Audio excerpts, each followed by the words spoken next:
নবনীরদ-নিন্দিত কান্তিধারম রসসাগর নাগর ভূপবরং। हरे कृष्णा, दंडवत प्रणाम। हम लोग श्रीमद् भागवतम के सप्तम स्कंद में हैं। आज हम लोग द्वादश अध्याय शुभारंभ करेंगे श्री प्रभुपाद का आशीर्वाद देते हुए। नमो विष्णुपादाय कृष्ण पृष्ठाय भूतले श्रीमते भक्तिवेदांत स्वामी निधि नामने नमस्ते सारस्वते देवे गौरवाणी प्रचारिणे निर्विशेष शून्यवादी पाश्चात्य देश शतारिणे श्रील प्रभुपाद की जय। यस, कोई पढ़िए इसका समराइजेशन। तिरुनाली माता जी कंटिन्यू करिए। चैप्टर का नाम क्या है? मुझे फैन ऑफ करो। प्लीज आप लोग माइंड मत करिएगा, सेम स्पीकर से बार बार पढ़ाता हूँ इसीलिए क्योंकि clarity, sound quality, disturbance, everything is perfect. Disturbance कैसे परफेक्ट हो सकता है? Anyways, yes. चैप्टर 12 पूर्ण समाज, 4 आध्यात्मिक वर्ग। सो 4 आध्यात्मिक वर्ग, वर्ग लिखा है क्या? हाँ, वर्ग लिखा है, वर्ग। हाँ, तो ये चार वर्ण के बारे में हम लोग ने पढ़ा पिछले दिन अध्याय में, एकादश अध्याय में। ब्राह्मण, क्षत्रिय, वैश्य, शूद्र किसका क्या कर्तव्य है। अभी 4 आश्रमों के बारे में। प्लीज कंटिन्यू, ध्यान से सुनिए सब, ध्यान से। इस अध्याय में चारों आश्रमों ब्रह्मचर्य, गृहस्थ, वानप्रस्थ तथा संन्यास के सामान्य वर्णन के साथ ही ब्रह्मचारी तथा वानप्रस्थ का विशेष वर्णन हुआ है। पिछले अध्याय में नारद मुनि ने समाज के वर्ण संस्थान का वर्णन किया है और अब वे इस अध्याय में चारों आश्रमों में आध्यात्मिक उन्नति की अवस्थाओं का वर्णन करेंगे, जो ब्रह्मचर्य, गृहस्थ, वानप्रस्थ तथा संन्यास के नाम से जाने जाते हैं। ब्रह्मचारी को वास्तविक गुरु के संरक्षण में रहना चाहिए, गुरु का निष्ठा से आदर करना चाहिए, उन्हें नमस्कार करना चाहिए और उनका तुच्छ सेवक बनकर उनके आदेशों का सदा पालन करना चाहिए। ब्रह्मचारी को आध्यात्मिक कार्यों में लगना चाहिए और गुरु के निर्देशन में वैदिक साहित्य का अध्ययन करना चाहिए। ब्रह्मचर्य प्रणाली के अनुसार उसे मेखला, मृगचर्म, जनेऊ तथा जटा धारण करना चाहिए और हाथ में दंड तथा कमंडल रखना चाहिए। उसे प्रतिदिन प्रातः भिक्षाटन करना चाहिए और शाम ये सब आएगा आगे। अभी चैप्टर का समराइज क्या होता है मेखला? जब आएगा तब सुनेंगे, अभी सब जाने दीजिए, पूरा सुन लीजिए।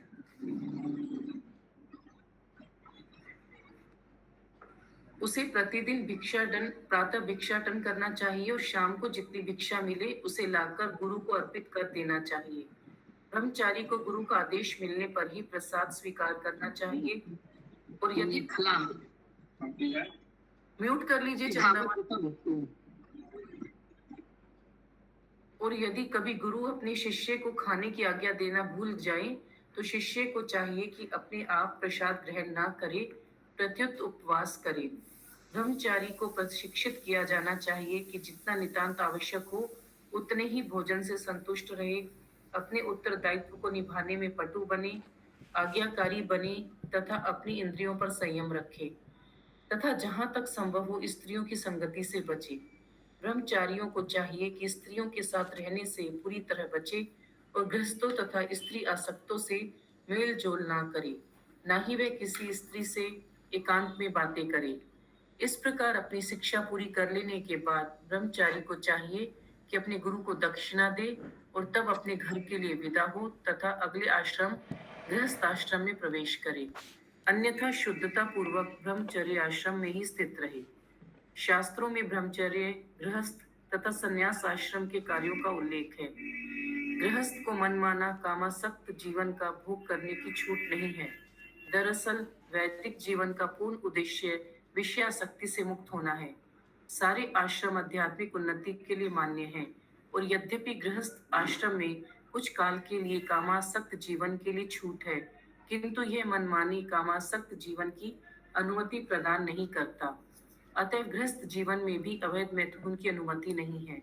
गृहस्थ को यौन सुख के लिए कोई स्त्री स्वीकार नहीं करनी चाहिए। वीर्य नष्ट करना भी अवैध मैथुन है। गृहस्थ आश्रम के बाद वानप्रस्थ आश्रम आता है, जो गृहस्थ तथा संन्यास के बीच की अवस्था है।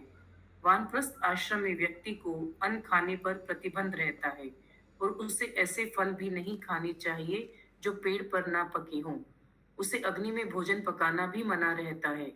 यद्यपि वह चरु अर्थात वह अन्न जो यज्ञ की अग्नि में भेंट किया गया है खा सकता है। वह प्राकृतिक रूप में उगे फल तथा अन्न खा सकता है। उसे घास फूस की झोंपड़ी में रहकर सर्दी तथा गर्मी सहन करना होता है। वह नाखून या बाल नहीं काट सकता। उसे अपना शरीर तथा दांत साफ करना मना रहता है। उसे वृक्ष की छाल पहननी होती है और दंड धारण करना पड़ता है। उसे 12 वर्ष, 8 वर्ष, 4 वर्ष, 2 वर्ष या कम से कम 1 वर्ष तक जंगल में जीवन बिताने का अभ्यास करना होता है। अंत में जब वह वृद्धावस्था के कारण वानप्रस्थ के कार्य नहीं कर पाता तो उसे सब कुछ बंद करके शरीर त्याग देना चाहिए। हरे कृष्ण। एक नंबर श्लोक सब दोहराइए अनम्यूट करके। श्री नारद वाच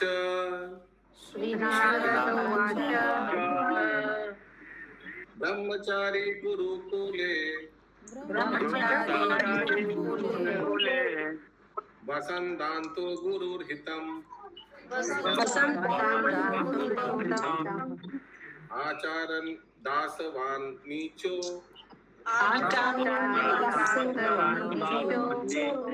गुरौ शुद्रौ शुद्राध सौरदा।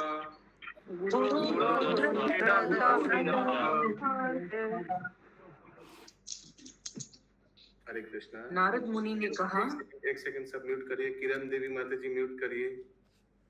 ओके, किरण देवी माता जी म्यूट करिए प्लीज। सभी भक्तों से निवेदन है, कृपया आज अभी क्लास में आप लोग आइएगा, वैष्णव ड्रेस में रहिएगा, बैकग्राउंड भी सुलभ होना चाहिए।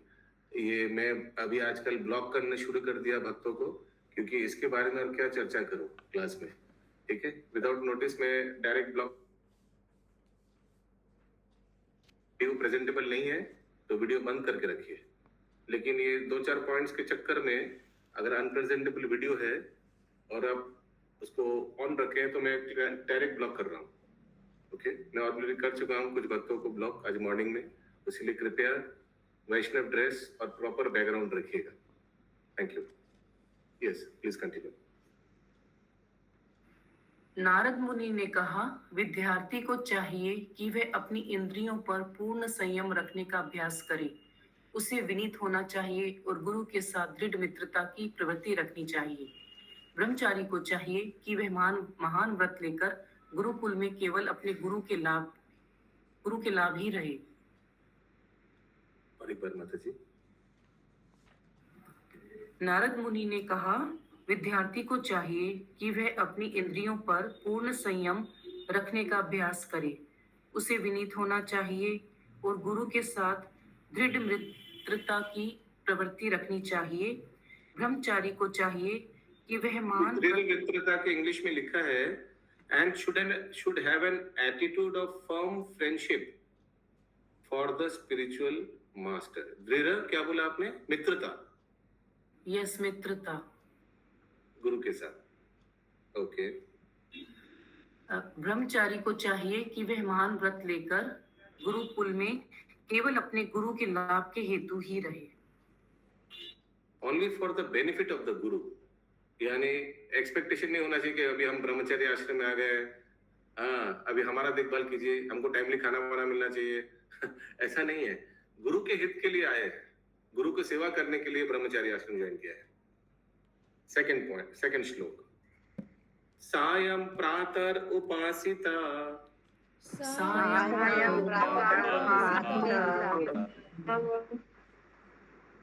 गुरुवंगी अर्क सुरोत्तमान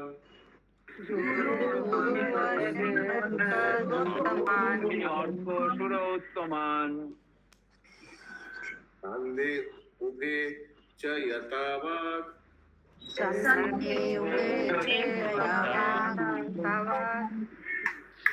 प्रपन ब्रह्मा समाहिता।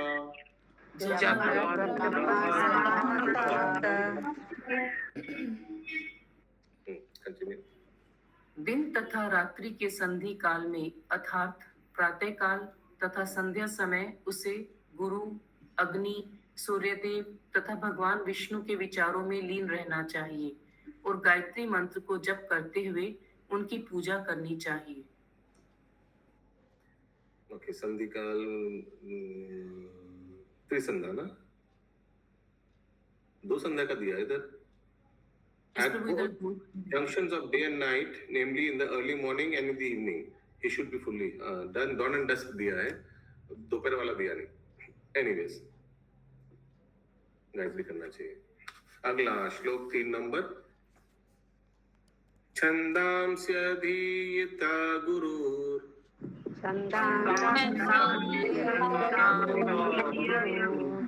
आहुतश्चेत् सुरान् त्रीत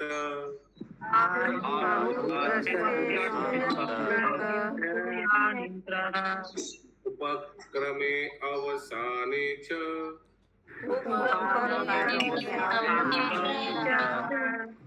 चरणाव शीर्षा नमेत्।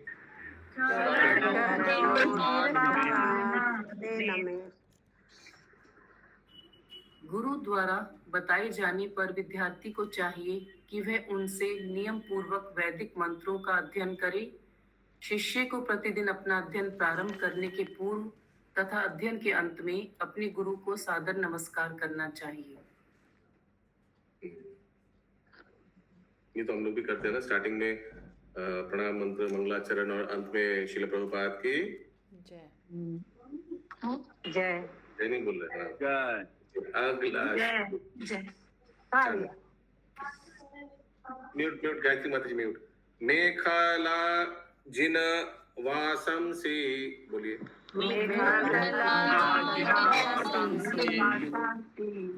जात दंड कमंडलम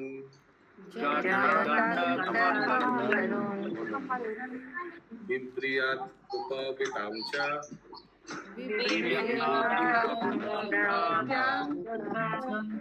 दर्भपाणिर् यथोदितम्।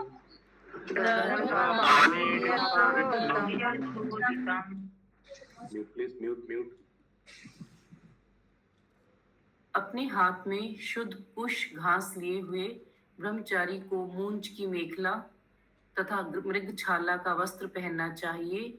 उसे शास्त्रोक्त विधि से जटा रखनी चाहिए, दंड धारण करना चाहिए, कमंडल लेना चाहिए और यज्ञोपवीत धारण करना चाहिए। सायं प्रातश्चरेत् भैक्ष्यम्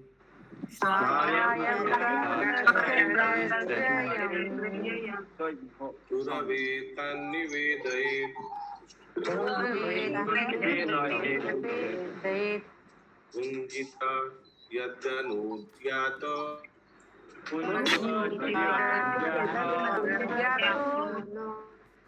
नो चेदुपवसेत् क्वचित्।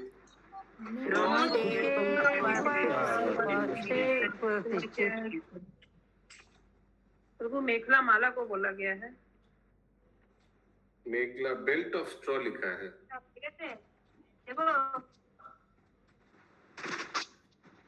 ठीक है, बेल्ट ऑफ स्ट्रॉ माने घास का बेल्ट। ठीक है, ऐसे कुछ। यस, अनुवाद। ब्रह्मचारी को सुबह शाम भिक्षा मांगने के लिए बाहर जाना चाहिए और जो कुछ भी भिक्षा में मिले उसे लाकर गुरु को दे दे। वह तभी भोजन करे जब गुरु उसे भोजन करने का आदेश दे, अन्यथा यदि कभी गुरु आदेश ना दे तो वह कभी कभी उपवास करे। सुशीलो मित भुग्दक्ष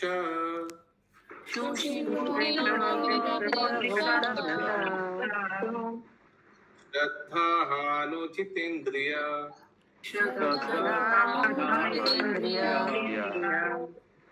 यावदर्थं व्यवहरे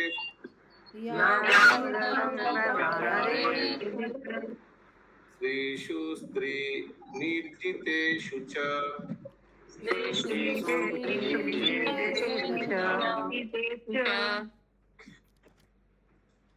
ब्रह्मचारी को सदाचारी तथा भद्र होना चाहिए।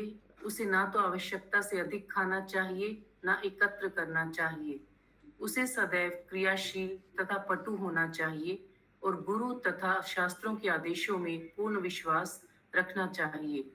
उसे अपनी इंद्रियों पर पूर्ण संयम रखते हुए स्त्रियों से या स्त्रियों के वशीभूत पुरुषों से उतनी ही संगति करनी चाहिए जितनी की आवश्यक हो। तात्पर्य। ब्रह्मचारी को काफी सतर्क रहना चाहिए कि वह स्त्रियों या स्त्रियों के वशीभूत पुरुषों की संगति ना करे। यद्यपि भिक्षा मांगने के लिए बाहर जाने पर उसे ऐसे लोगों से बोलना ही पड़ता है, किंतु यह संपर्क बहुत अल्प होना चाहिए और उसे केवल भिक्षा के संबंध में ही बातें करनी चाहिए। उसे उन व्यक्तियों से भी सावधान रहना चाहिए जो स्त्रियों के प्रति अनुरक्त होते हैं। वर्जयेत् प्रमदागाथम्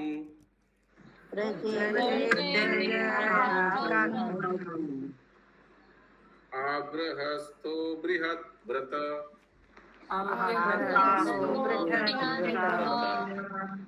इंद्रियाणि प्रमाथिनि हरन्तपि यतिर्मता।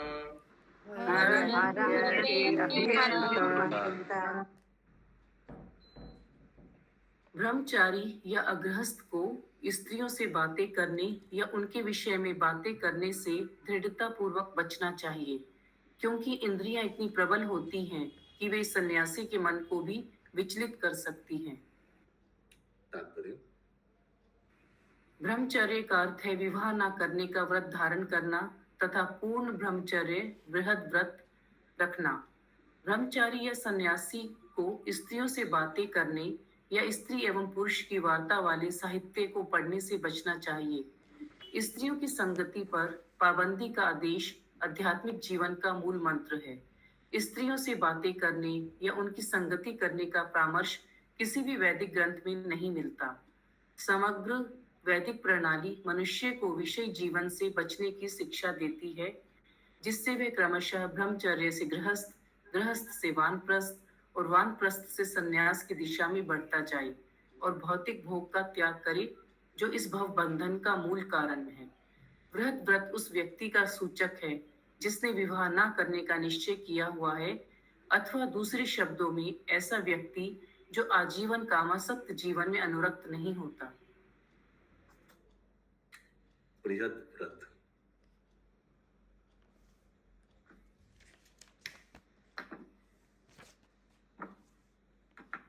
अगला श्लोक 8 नंबर।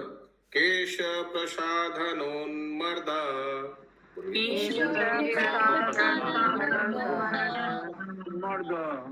स्नापनाभ्यां जनाधिकम्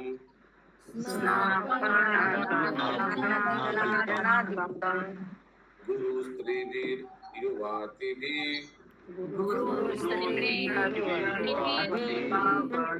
कारयेन्नात्मनो युव।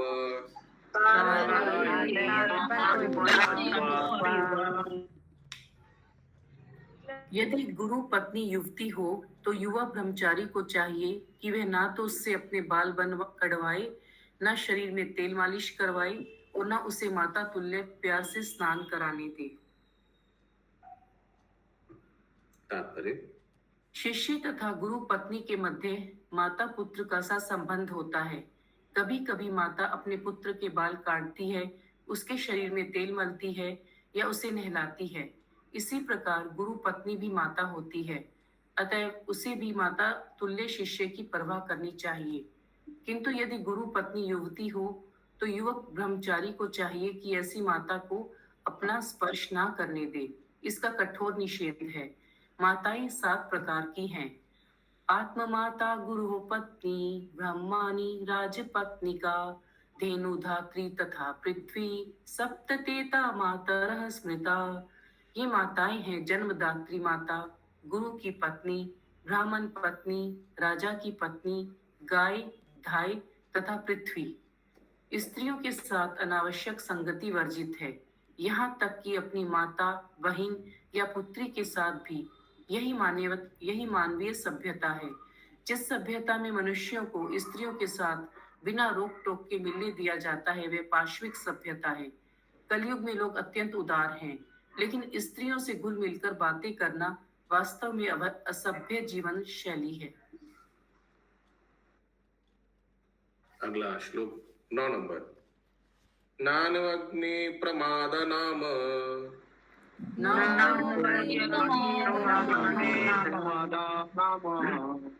घृत कुंभ समापुमान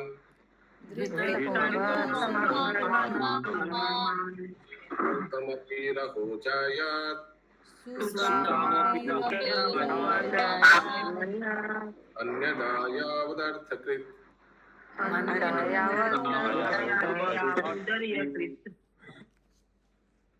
स्त्री अग्नि के तुल्य है और पुरुष घी के घेड़े के समान होता है। अतएव पुरुष को चाहिए कि वे अपनी पुत्री के साथ भी एकांत में ना रहे। इसी प्रकार उसे अन्य स्त्रियों की संगति से बचना चाहिए। स्त्रियों से आवश्यक कार्य के लिए ही मिलना चाहिए, अन्यथा नहीं। यदि घी का बर्तन और अग्नि पास पास रखे जाए तो बर्तन का घी निश्चित रूप से पिघलेगा। स्त्री की उपमा अग्नि से और पुरुष की घी के बर्तन से दी गई है। कोई कितना ही इंद्रिय संयमी क्यों ना हो, स्त्रियों की उपस्थिति में उसका संयमित रह पाना लगभग असंभव हो जाता है।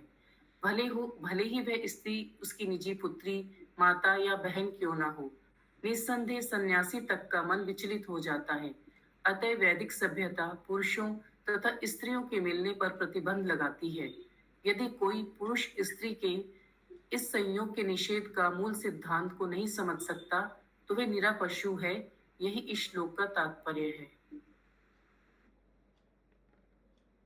आज का अंतिम श्लोक 10 नंबर। कल्पयित वात मनायावाद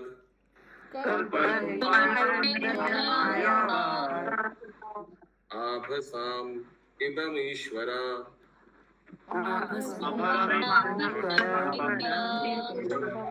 द्वैतं तावन्न विरमेत्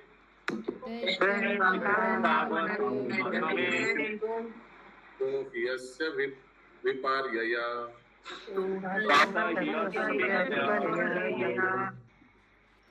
जब तक जीव पूर्ण रूपेण स्वरूप सिद्ध नहीं है, जब तक वह आप बैठो, हम खिला देते आपको। माता जी म्यूट करिए ना प्लीज। ब्रजकिशोरी माता जी म्यूट करिए। जब तक जीव पूर्ण रूपेण स्वरूप सिद्ध नहीं है, जब तक वह देहात्म बुद्धि की भ्रांत धारणा से मुक्त नहीं हो लेता, जो कि मूल शरीर तथा इंद्रियों का प्रतिबिंब मात्र है, तब तक वह उस द्वैत भाव से छुटकारा नहीं पा सकता जो स्त्री तथा पुरुष के मध्य द्वैत्य का सूचक है। इस तरह इसकी हर संभावना रहती है कि वह नीचे गिर जाए, क्योंकि उसकी बुद्धि मोहित होती है। तात्पर्य यहाँ पर दूसरी महत्वपूर्ण चेतावनी है कि मनुष्य अपने को स्त्री आकर्षण से बचाए।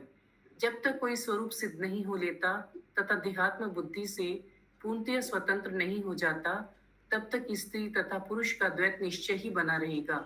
किंतु वस्तुतः स्वरूप सिद्ध होने पर यह अंतर जाता रहता है। विद्या जैसे उदाहरण सोचिए, आपका जो वो था ना, सुखदेव गोस्वामी ने गया तो वो माता जो तालाब में स्नान कर रहे थे, उन लोग वस्त्र से अपना शरीर ढका नहीं, लेकिन जब उनका पिताजी व्यासदेव ने किया तो उन लोग ढक लिया। तो ये एक उदाहरण है, ये एकदम प्रैक्टिकल उदाहरण है। फिर से पढ़िए ये पैरा। यहाँ पर दूसरी महत्वपूर्ण चेतावनी है कि मनुष्य अपने को स्त्री आकर्षण से बचाए। जब तक कोई स्वरूप सिद्ध नहीं हो लेता तथा देहात्म बुद्धि से पूर्णतया स्वतंत्र नहीं हो जाता, तब तक स्त्री तथा पुरुष का दैत्य निश्चय ही बना रहेगा। किंतु वस्तुतः स्वरूप सिद्ध होने पर यह अंतर जाता रहता है। विद्या विनय संपन्ने ब्राह्मणे गविहस्तनि शुनि च श्वापाके च पंडितुं समदर्शिनः। विनीत साधु अपने असली ज्ञान के बल पर विद्वान तथा भद्र ब्राह्मण, गाय, हाथी, कुत्ता तथा चंडाल को समदृष्टि से देखता है। भगवत गीता 5.18। आध्यात्मिक स्तर पर विद्वान व्यक्ति न केवल स्त्री पुरुष के द्वैत का परित्याग कर देता है, अपितु पुरुष तथा पशु के द्वैत को भी त्याग देता है। आत्म साक्षात्कार की यही परीक्षा है। मनुष्य को इसकी भली भांति अनुभूति होनी चाहिए कि जीव आत्मा है, किंतु वह विविध भौतिक शरीरों का स्वाद ले रहा है। सिद्धांत रूप में तो मनुष्य इसे समझता है, किंतु जब उसे व्यवहारिक अनुभूति होती है तो वह वास्तव में पंडित बन जाता है। उस समय तक द्वैत बना रहता है और स्त्री पुरुष की भी धारणा बनी रहती है। इस अवस्था में उसे स्त्रियों के साथ घुल मिल कर रहने में सतर्कता बरतनी होगी। किसी को अपने आप को पूर्ण समझकर शास्त्रों के इस आदेश को विस्मृत नहीं कर देना चाहिए कि मनुष्य को न केवल किसी स्त्री से अपितु अपनी पुत्री, माता या बहन के साथ रहने में भी सतर्कता बरतनी चाहिए। इस प्रसंग में श्रील माधवाचार्य ने निम्नलिखित श्लोक उद्धृत किए हैं। बहुत्वनेव वस्तूनां यथार्थ ज्ञानम उच्यते अद्वैत ज्ञानम इत्येतद् द्वैत ज्ञानम तदन्यथा यथा ज्ञानम तथा वस्तु तथा मति नैव ज्ञानार्थ यो भेदस्तत एकत्व वेदनम। विविधता में एकता वास्तविक ज्ञान है। अतएव कृत्रिम रूप से विविधता का परित्याग अद्वैतवाद के पूर्ण ज्ञान को प्रतिबिंबित नहीं करता। श्री चैतन्य महाप्रभु के अचिंत्य भेदाभेद दर्शन के अनुसार विविधताएं तो होती हैं, किंतु वे सब मिलकर एक इकाई का निर्माण करती है। ऐसा ज्ञान पूर्ण एकत्व का ज्ञान है। हरे Krishna. Unity in variety is real knowledge, and therefore giving up variety artificially does not reflect perfect knowledge of monism. According to Achintya Bhedavid philosophy of Chaitanya Mahaprabhu, there are varieties, but all of them constitute one. Such knowledge is knowledge of perfect oneness.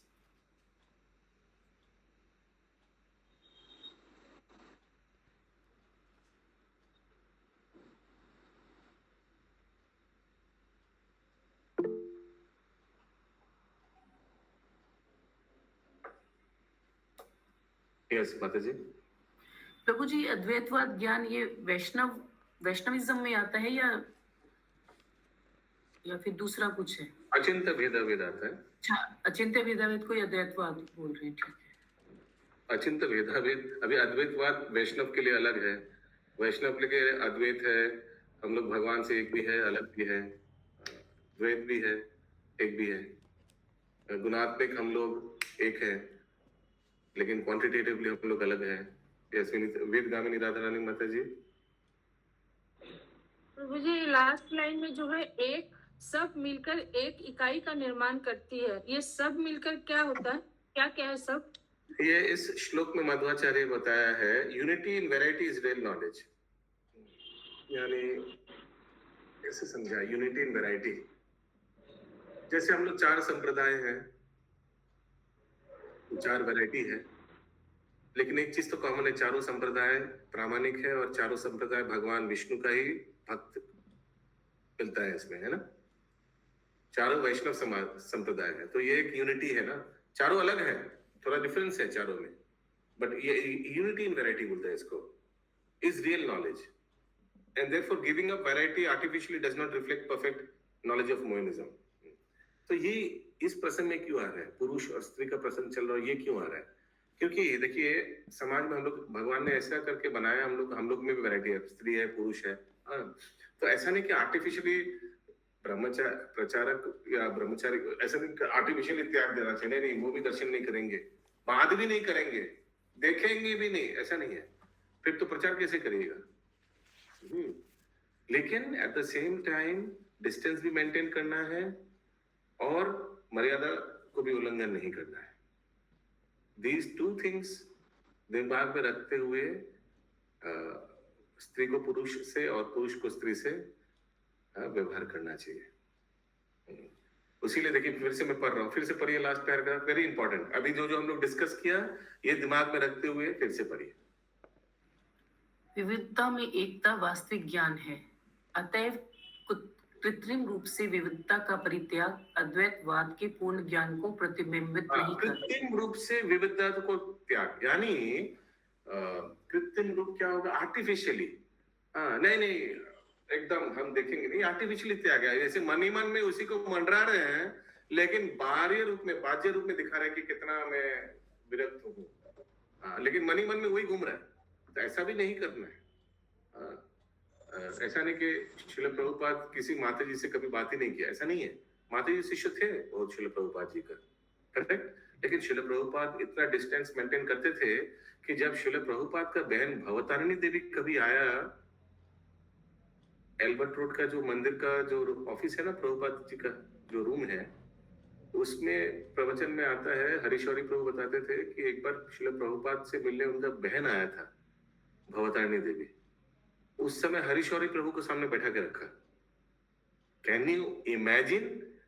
Bhavatarini Devi का उम्र क्या है, प्रभुपाद जी का उम्र क्या है, लेकिन उनसे मिलने आया तो सामने बैठा के रखा एक ब्रह्मचारी को। तो ये है युक्त वैराग्य। ऐसा नहीं कि बात ही नहीं करेंगे, देखेंगे, मुंह दर्शन नहीं करेंगे, ऐसा नहीं है। आगे पढ़िए। श्री चैतन्य महाप्रभु की अचिंत्य भेदाभेद दर्शन के अनुसार विविधताएं तो होती हैं, किंतु वे सब मिलकर एक इकाई का निर्माण करती हैं।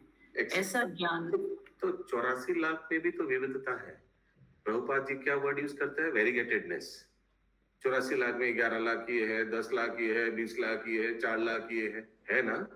लेकिन सब तो अगर सबको अगर एक साथ देखा जाए तो सब भगवान का सृष्टि है, सब भगवान का संतान है, सब जीव है, सब आत्माएं है ना? तो ये विविधता में भी एकता है। There is unity in variety. Adbhutcharan Prabhu लिख रहे हैं, ये मात्रवत परिदारेषु परिद्रव्येषु लोस्त्रवत आत्मवत सर्वभूतेषु या पश्यति स पंडित। पंडित व्यक्ति कौन है? जो मात्रवत परिदारेषु, जो सभी स्त्री को, अपनी पत्नी के अलावा सभी स्त्री को मातुल्य देखता है, और परे द्रव्येषु लोस्त्रवत, दूसरे को, धन को मिट्टी के समान तुच्छ मानता है। आत्मवत सर्वभूतेषु, दूसरे सभी को, सभी जीवों को भगवान से संपर्कित दर्शन करता है, यानी भगवान सब में विराजमान है, ये समझकर सबको ट्रीट करता है, व्यवहार करता है। यही व्यक्ति पंडित कहा जाता है। ग्रंथराज श्रीमद् भागवतम की जय। जय जय जय।